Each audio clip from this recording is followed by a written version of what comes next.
इसका रिज़ल्ट ये है कि गवर्नमेंट वीक होगी और उनके ऊपर प्रेशर पड़ेगा, और प्रेशर धरने से पहले पड़ चुका है। तो आप देख रहे हैं सारे हालात।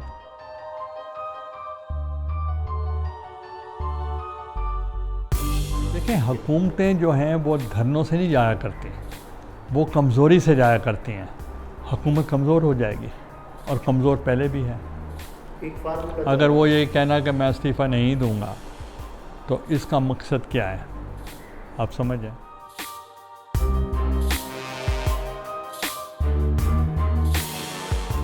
देखें, पहली तो बात ये है कि हम गवर्नमेंट के ख़िलाफ़ जा रहे हैं, पीटीआई के ख़िलाफ़। हम ये नहीं कहने जा रहे हैं कि अपना कैंडिडेट बदल दें। तो हमें कैंडिडेट बदलने से हमारा कोई सरोकार नहीं है। हमारा जो मुतालबा है कि उनको दोबारा फ्री, फेयर, ट्रांसपेरेंट इलेक्शंस कराने चाहिए। हमें ये नहीं है कि एक को बदल के फिर दूसरा बिठा दें। पॉलिसी तो वही है, गवर्नमेंट पार्टी तो वही है, गवर्नमेंट तो वही है। तो ये उनका वैसे वो करना चाहें तो उनकी मर्ज़ी, मगर हमारा मुतालबा नहीं है।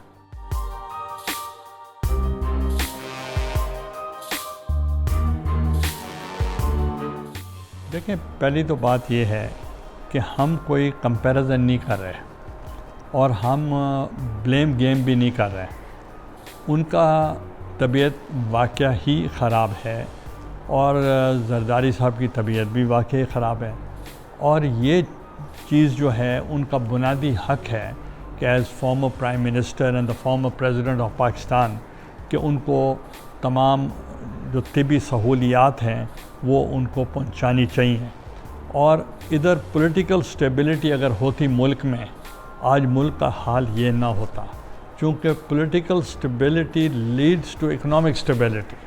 जब तक माशी इस्तेहकाम नहीं आएगा, मुल्क अपनी पटरी पे नहीं चल सकता।